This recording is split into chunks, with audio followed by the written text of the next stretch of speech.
So hello my YouTube family, उम्मीद करता हूँ कि आप सब जहाँ पर भी होंगे बिल्कुल ठीक ठाक होंगे और मज़े में होंगे। तो आज की इस वीडियो में मैं आप लोगों के लिए एक्सप्लेन करने वाला हूँ सोल लैंड 2 का एपिसोड नंबर 62। लेकिन दोस्तों, वीडियो को कंटिन्यू करने से पहले मैं अपनी इंडियन ऑडियंस और पाकिस्तानी ऑडियंस को इंडिपेंडेंस डे की मुबारकबाद पेश करना चाहता हूँ। तो चलें बगैर किसी देरी के शुरू करते हैं अपना आज का एक्सप्लेनेशन वीडियो। तो इस एपिसोड की स्टार्टिंग में हमें यू हाओ को अपने कमरे के अंदर बैठा वांग डोंग का इंतजार करते हुए दिखाया जाता है। वांग डोंग अचानक से कमरे में आते हुए कहता है कि यू हाओ, मैं कामयाब हो गया। यू हाओ भी उससे एक्साइटेड होते हुए पूछता है कि चलो मुझे बताओ तुम्हें किस तरह की सोल स्किल मिली है। वांग डोंग यू हाओ के सवाल का जवाब देते हुए कहता है कि ये खुफिया है, जब तुम सन मून रॉयल एकेडमी से वापस आओगे तो तुम्हें तब इसके बारे में पता चलेगा। यू हाओ भी यहाँ पे वांग डोंग को छेड़ते हुए बोलता है कि चलो ठीक है, मेरा भी एक सीक्रेट है जो तो मैं तुम्हें यहाँ पे बताना चाहता था, लेकिन कोई नहीं, मैं भी तुम्हें वापस एकेडमी आके बताऊंगा। यू हाओ की इस तरह की बातें सुनकर तो वांग डोंग वाकई में चिढ़ जाता है। यू हाओ यहाँ पे वांग डोंग को चिढ़ता हुआ देखकर कहता है कि चलो ठीक है, मैं तुम्हें अब मजीद नहीं छेड़ूंगा। और वो ये कहते ही एक चुटकी बजाकर स्नो गर्ल को अपने सोल सी से बाहर बुला लेता है। स्नो गर्ल तो यहाँ पर बाहर आते ही यू हाओ के पीछे जाके छुप जाती है। वांग डोंग उसे देखते हुए कहता है कि वाह, ये तो बहुत ही क्यूट है, आखिर ये कौन है। जहाँ पर ये कहते ही स्नो गर्ल वांग डोंग के काफी ज्यादा पास आ जाती है और वांग डोंग भी उसे काफी ज्यादा गौर से देख रहा था। वांग डोंग यहाँ पर अपनी मैजिकल पावर्स का इस्तेमाल करते हुए स्नो गर्ल के आसपास कुछ बटरफ्लाइज को समन कर देता है। स्नो गर्ल भी यहाँ पर उन बटरफ्लाइज को देखकर उनके साथ खेलना शुरू कर देती है। यू हाओ यहाँ पर स्नो गर्ल को खुश देखकर कहता है कि ऐसा कैसे हो सकता है, ये तो मेरे से ज्यादा तुम्हारे करीब आ चुकी है। ये छोटी बच्ची तो अब अपने बाप को भी ज्यादा नहीं चाहती। वांग डोंग यहाँ पर उसके मुंह से डैड लफ्ज सुनकर तो काफी ज्यादा चौंक जाता है।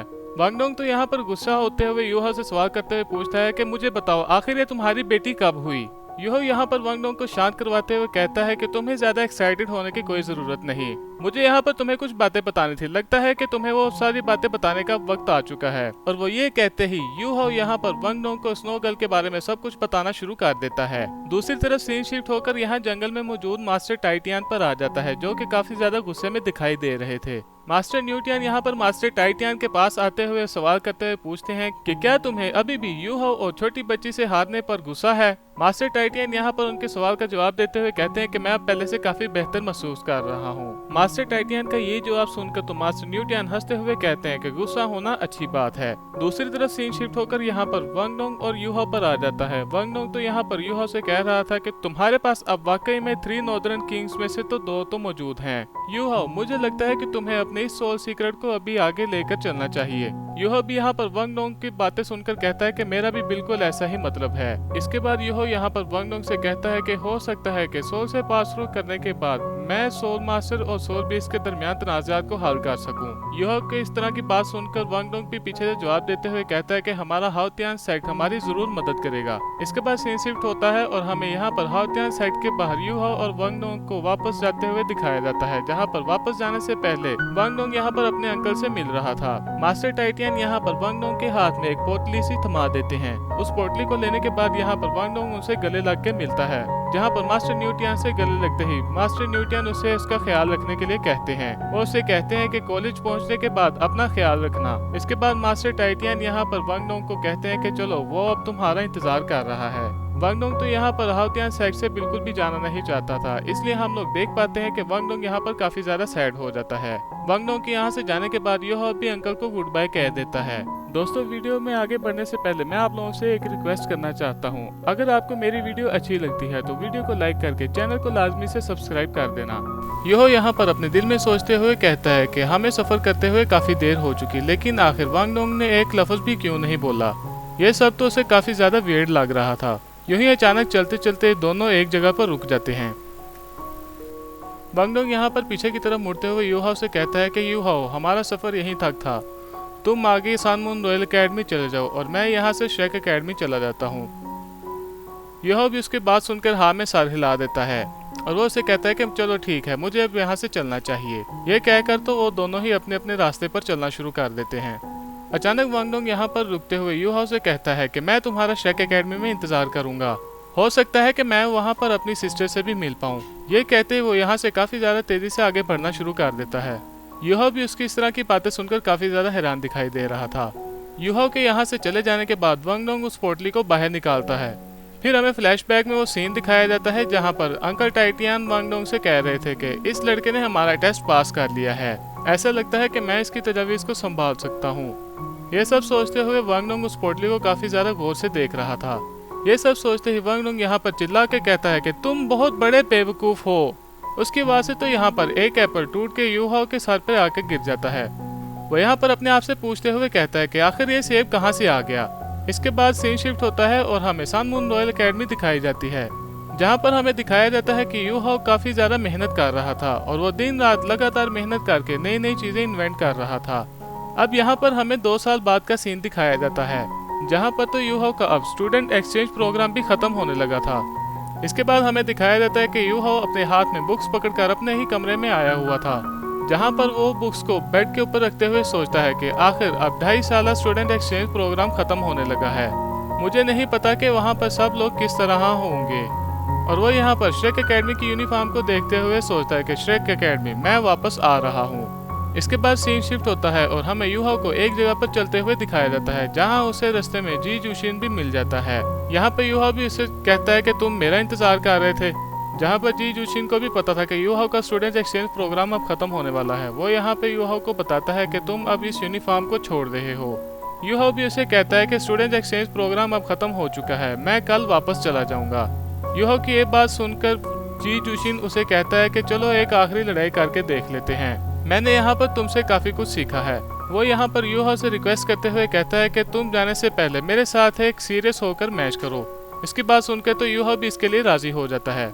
इसके बाद हमें एक जंगल का सीन दिखाया जाता है, जहाँ जी जूशिन और यू हाओ आ चुके थे ताकि वो एक फ्रेंडली फाइट कर सकें। जी जूशिन तो अपनी स्वॉर्ड को बाहर निकालते हुए काफी ज्यादा कूल दिखाई दे रहा था, जबकि यू हाओ भी यहाँ पर अपनी सेकंड मार्शल स्पिरिट को एक्टिवेट कर लेता है। मार्शल स्पिरिट को एक्टिवेट करने के बाद जी जूशिन भी अपनी स्वॉर्ड्स की पावर और सोल रिंग्स को एक्टिवेट कर देता है। सोल रिंग्स को एक्टिवेट करते ही हम लोग देख पाते हैं कि जी जूशिन के बालों का कलर अचानक से व्हाइट हो जाता है। यहाँ पर तो हम लोग देख पाते हैं कि जी जूशिन की स्वॉर्ड पहले से भी काफी ज्यादा तेज हो चुकी थी और यहाँ पर जी जूशिन भी काफी ज्यादा तेजी से मूव कर रहा था। यू हाओ को तो यहाँ पे जी जूशिन को संभालने में अब थोड़ी सी मुश्किल आ रही थी, लेकिन हम लोग देख पाते हैं कि यू हाओ ने अचानक से स्नो गर्ल की पावर का इस्तेमाल करना शुरू कर दिया। वो यहाँ पे स्नो गर्ल की स्वॉर्ड को बाहर निकाल देता है। इसके बाद यहाँ पे यू हाओ भी जी जूशिन पर अटैक करना शुरू कर देता है। उसकी इस तरह की पावर देखकर तो जी जूशिन भी काफी ज्यादा हैरान हो जाता है। यू हाओ यहाँ पर जी जूशिन के अटैक को ब्लॉक करने के बाद उस पर काउंटर अटैक करके उसको पीछे की तरफ धकेल देता है। इसके बाद वो दोनों फिर से अपनी फाइट को कंटिन्यू कर देते हैं। यहाँ पर हमें देखने को मिलता है कि यू हाओ और जी जूशिन एक दूसरे को काफी ज्यादा कड़ी टक्कर दे रहे थे और वो आपस में काफी ज्यादा तेजी से फाइट कर रहे थे। उनकी फाइट की वजह से आसपास के दरख्त और छोटी मोटी चट्टानें भी डिस्ट्रॉय हो रही थी। इसके बाद हम लोग यहाँ पर देख पाते हैं कि जी जूशिन ने यहाँ पर यू हाओ पर डबल स्लैश अटैक कर दिया था और यू हाओ ने भी यहाँ पर उसके अटैक को काउंटर करने के लिए एक स्लैश अटैक कर देता है। इसके बाद हम लोग देख पाते हैं कि जी जूशिन की स्वॉर्ड अब आहिस्ता आहिस्ता करके टूटना शुरू हो गई थी। यू हाओ यहाँ पर जी जूशिन से कहता है कि तुम एक बेनकाब स्वॉर्ड की तरह हवा कर रहे थे, ये स्वॉर्ड तो काफी ज्यादा तेज है। इसके बाद हम लोग देख पाते हैं कि जी जूशिन के अटैक्स की वजह से यहाँ पर काफी ज्यादा दरख्त काट चुके थे और तो तुम्हारे माइंड के अंदर एक हिडन स्वॉर्ड भी मौजूद है। इस तरह लगता है कि तुमने यहाँ पर स्पिरिचुअल पावर और सोल पावर के दरमियान फ्यूजन की मिस्ट्री को काफी अच्छे तरीके से समझ लिया है। तुम वाकई में एक काफी अच्छे स्वॉर्डमैन हो। इसके बाद सीन शिफ्ट होता है और हमें यहाँ पर यू हाओ और जी जूशिन को एक बालकनी में बैठा हुआ दिखाया जाता है। यू हाओ यहाँ पर जी जूशिन से सवाल करते हुए पूछता है कि ये अब तुम्हारी फील्ड है, तो तुम मुझे बताओ कि तुम इसे क्या कहते हो। जी जूशिन यहाँ पर यू हाओ के सवाल का जवाब देते हुए कहता है, तलवार से तन्हा। जी जूशिन भी यहाँ पर यू हाओ से सवाल करते हुए पूछता है कि एक्सट्रीम कोल्ड के दौरान मैं अपने आप को काफी ज्यादा अकेला महसूस करता हूँ, तो इसे क्या कहते हैं। यू हाओ भी उसके सवाल का जवाब देते हुए कहता है, बिंग जी वुशैंग, ये एक नई हासिल करदा स्किल है। जी जूशिन यहाँ पर यू हाओ से कहता है कि तुमने अभी तक अपनी पावर का इस्तेमाल करके दुनिया को फतह करने की कोशिश भी नहीं की, लेकिन मैं फिर भी हार गया। यू हाओ यहाँ पर दोबारा से जी जूशिन से कहता है कि तुम्हें और मुझे आज के दिन के लिए बंधे रहना चाहिए। तुम्हारी फील्ड तो अभी तक कंप्लीट नहीं हुई, ये मुकम्मल तौर पर तुम्हारी अपनी क्रिएशन है। यू हाओ आगे बढ़ते हुए जी जूशिन से कहता है कि स्वॉर्ड की मर्जी को अमली जामा पहनाने की हिकमत अमली भी पूरी तरह नाफिज नहीं हो सकती। इस पर जी जूशिन यू हाओ से कहता है कि मैं तुम्हारे और अपने दरमियान का गैप काफी अच्छे तरीके से जानता हूँ, लेकिन ये सिर्फ मुझे आपसे मजीद फाइट करने का मुंतज़िर बनाता है। जी जूशिन यहाँ पर यू हाओ से कहता है कि श्रेक एकेडमी पहुँच जाने के बाद हमारे पास दोबारा फाइट करने का भी एक चांस होगा। ये कहते ही जी जुशिन वहाँ से चला जाता है। यूहो यहाँ ऊपर से जी जुशिन से कहता है कि मेरे से भी काफ़ी ज़्यादा बेहतर लोग श्रेक एकेडमी में मौजूद हैं, तुम कभी भी वहाँ पर आके चैलेंज कर सकते हो। इस पर जी जुशिन उसे हाथ का इशारा देता है। जी जुशिन के यहाँ से चले जाने के बाद यूहो अपने दिल में सोचता है कि जी जुशिन की विल पावर एक स्वॉर्ड की तरह मजबूत है, इसने मुझे काफ़ी बुरी तरह अफेक्ट किया है। इसके बाद यूहो को अपने टीचर युआन की याद आती है और याद आते ही यूहो अपने आप से कहता है कि ये काफ़ी बुरा हुआ, मुझे अभी फ़ौरन उनको रिपोर्ट करना चाहिए। ये कहते ही यूहो भी यहाँ से चला जाता है। पीछे की तरफ हमें दिखाया जाता है कि सन मून रॉयल एकेडमी के एल्डर वहाँ पर खड़े इनकी बातें सुन रहे थे। इसके बाद सीन शिफ्ट होता है और हमें यूहो को टीचर जुआन के साथ दिखाया जाता है, जहाँ पर टीचर जुआन तो यूहो के दिए गए कुछ पेपर्स को देख रहे थे। टीचर जुआन तो यहाँ पर यूहो के दिए गए पेपर्स को देखकर कह रहे थे कि ये काफ़ी अच्छा है। इसके बाद यूहो से सवाल करते हुए पूछते हैं कि ये कोई टेक्निक है या कोई रिसर्च आइडिया है, इसमें तो किसी किस्म का भी फॉल्ट मौजूद नहीं। इसके बाद वो यूहो से कहते हैं कि यूहो मुझे काफ़ी ज़्यादा खुशी है कि मुझे तुम्हारे जैसा स्टूडेंट मिला। इसके बाद वो सैड होते हुए यूहो से कहते हैं कि ये भी काफ़ी अफसोस की बात है कि कल हमारा एक्सचेंज प्रोग्राम ख़त्म हो जाएगा और मैं तुम्हारे जैसा एक अच्छा स्टूडेंट खोने जा रहा हूँ। इसके बाद यूहो उनका शुक्रिया अदा करते हुए कहता है कि टीचर जुआन, आपने इस टाइम के दौरान मेरा काफ़ी अच्छे से ख्याल रखा और मुझे काफ़ी कुछ सिखाया है, इस पर मैं आपका शुक्रगुजार हूँ। अगर ऐसा मुमकिन है तो मैं आपसे अभी भी पढ़ना चाहता हूँ। मुझे अभी भी मालूम नहीं है कि आप राज़ी हैं या नहीं। टीचर जुआन यहाँ पर यूहो से सवाल करते हुए पूछते हैं कि क्या तुम मुझे टांग सेट ज्वाइन कराने के बारे में सोच रहे हो। यूहो यहाँ पर उनके सवाल का जवाब देते हुए कहता है कि मुझे यकीन है ये आपका माइंड मुकम्मल चेंज कर देगा। इन आखिर के कुछ महीनों में मैंने इस पर काफ़ी सख्त मेहनत की है और मैं उम्मीद करता हूँ कि इसके रिजल्ट आपको इम्प्रेस करने के लिए काफ़ी होंगे, लेकिन ये सब आपको दिखाने से पहले आपको मुझ पर मुकम्मल एतमाद होना चाहिए। इसके बाद यूहो अपने दिल में सोचता है कि जब से मैं स्नो गर्ल के साथ मर्ज हुआ हूँ, मेरी यहाँ पर मेंटल स्ट्रेंथ काफ़ी हाई लेवल पर पहुँच चुकी है। ये किसी भी दूसरे के स्पिरिचुअल सी में जाके दिखाई जा सकती है, लेकिन इसकी बुनियाद ये है कि दूसरी पार्टी को मुझ पर काफ़ी एतमाद होना चाहिए। इसके बाद टीचर जुआन आगे बढ़ते हुए यूहो के कंधे पर हाथ रखकर कहते हैं कि मेरा दोस्त इतने अरसे से तुम्हारा उस्ताद रहा है और मुझे तुम्हारे कैरेक्टर का काफ़ी अच्छे तरीके से भी पता है। इसके बाद वो यूहो से सवाल करते हुए पूछते हैं कि तुम यहाँ पर अपनी मेंटल एबिलिटीज़ का इस्तेमाल करोगे, क्या मैं सही कह रहा हूँ। टीचर जुआन के सवाल का जवाब देते हुए यूहो उनसे कहता है कि मैं आपके एतमाद को कभी भी धोखा नहीं दूंगा। इसके बाद हम लोग देख पाते हैं कि यूहो ने भी यहाँ पर अपनी मेंटल एबिलिटीज़ का इस्तेमाल करना शुरू कर दिया था। इसके बाद हम लोग देख पाते हैं कि टीचर जुआन एक स्पिरिचुअल सीन में आ गए थे और उनके सामने कुछ बनना शुरू हो गया था, जिस पर वो यूहो से सवाल करते हुए पूछते हैं कि क्या ये वही है जो तुम मुझे दिखाना चाहते थे। इसके बाद हम लोग देख पाते हैं कि वो तो किसी एक टाइप का बम था जो कि देखने में काफ़ी ज़्यादा खतरनाक दिखाई दे रहा था और उसका ऑरा भी काफ़ी ज़्यादा खतरनाक था।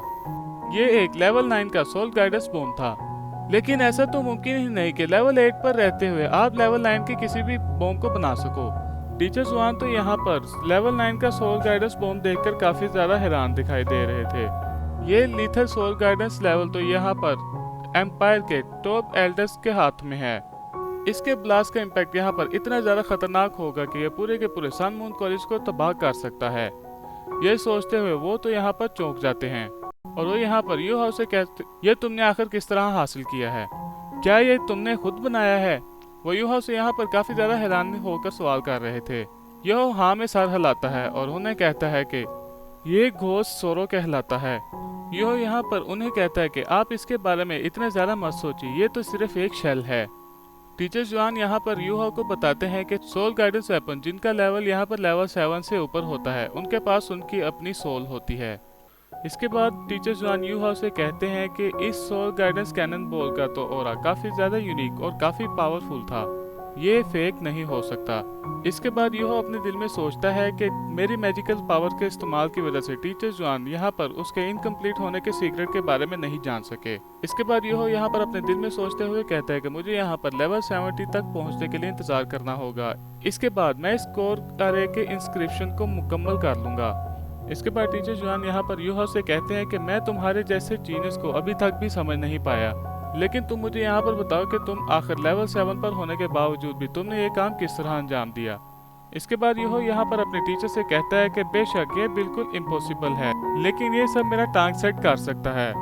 हमारे टांग सेट के पास तो अभी भी काफ़ी ज़्यादा हिडन वेपन मौजूद हैं, लेकिन मैंने यहाँ पर इनके अंदर काफ़ी ज़्यादा इंजीनियस मैकेनिज्म देखे हैं। हम इसको यहाँ पर सोल गाइडेंस वेपन्स के साथ मर्ज करके इस्तेमाल कर सकते हैं। मुझे पूरा यकीन है कि हम यहाँ पर काफ़ी ज़्यादा मोजज़े कर सकते हैं।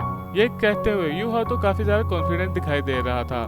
टीचर जॉन यहाँ पर यूहो की बात सुनकर कहते हैं कि ये तो मानना पड़ेगा कि तुमने मुझे यहाँ पर आज काफ़ी बड़ा सरप्राइज दिया है, लेकिन मैं अभी तुमसे प्रॉमिस नहीं कर सकता।